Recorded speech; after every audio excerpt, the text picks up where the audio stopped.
ഇത് കൊള്ളാലോ, കണ്ടിട്ട് പേടിയാവുന്നുണ്ടോ? ഇതാണ് മൂന്നാറിലെ കല്ലാടന്തി കേവ്. ഫാമിലി ആയിട്ട് ചെറിയൊരു അഡ്വഞ്ചറിന് പ്ലാൻ ഉണ്ടെങ്കിൽ ഇവിടേക്ക് വരാട്ടോ.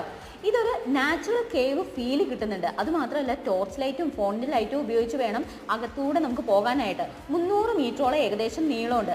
ചെറിയൊരു നീരൊഴുക്കും ഇവിടെയുണ്ട്. കുനിഞ്ഞും ഇടയ്ക്ക് ചെരിഞ്ഞും ഒക്കെ വേണം ഇതിനകത്തൂടെ പോകാൻ. പറ്റുന്നവർ മാത്രം ഇതിനകത്തേക്ക് ഇറങ്ങാൻ മതിയേ. പിന്നെ കുറച്ച് നീളത്തിലുള്ള 2 ഗുഹകൾ ഇവിടെയുണ്ട്. ഗുഹയ്ക്കുള്ളിലൂടെ ഇങ്ങനെ നടക്കുമ്പോൾ ഒരു പ്രത്യേക ഫീലാണ് കേട്ടോ നമുക്ക് ഓരോരുത്തർക്കും കിട്ടുന്നത്. ഒരു അഡ്വഞ്ചർ ചെയ്തൊരു. അപ്പോൾ ഈ ഒരു കേവ് ഒക്കെ കണ്ട് കഴിഞ്ഞ് വരുമ്പോൾ നമുക്ക് അടുത്തത് ഒരു കേവ് സ്റ്റേ ആണ് കേട്ടോ ഇവിടെ ഒരുക്കിയിരിക്കുന്നത്. അപ്പോൾ ഇതിനോടൊപ്പമുള്ള കേവ് സ്റ്റേ ആണ്. പണ്ടത്തെ ഗുഹാജീവിതം എക്സ്പ്ലോർ ചെയ്യാൻ ഇഷ്ടമുള്ളവർക്ക് എല്ലാ ഫെസിലിറ്റീസും ഇവിടെ ഒരുക്കിയിട്ടുണ്ട്. ഫാമിലി ആയിട്ട് അഡ്വഞ്ചർ ആക്ടിവിറ്റീസ് ചെയ്യണമെന്നുണ്ടെങ്കിൽ അതിന് നേരെ ഇങ്ങോട്ട് വന്നാൽ മതി. ഇന്ദ്രിയ അഡ്വഞ്ചർ പാർക്ക് മൂന്നാർ. കൂടുതൽ ഡീറ്റെയിൽസ് ഡിസ്ക്രിപ്ഷനിൽ ഞാൻ കൊടുത്തേക്കാം. മറ്റു വീഡിയോ വരുന്നുണ്ട്, അതിനകത്ത് കൂടുതൽ ഡീറ്റെയിൽസ് ഉണ്ട് കേട്ടോ. കാണാൻ മറക്കണ്ട. ലൈക്ക് ചെയ്യാനും കമൻറ്റ് ചെയ്യാനും. ടാറ്റാ, ബൈ.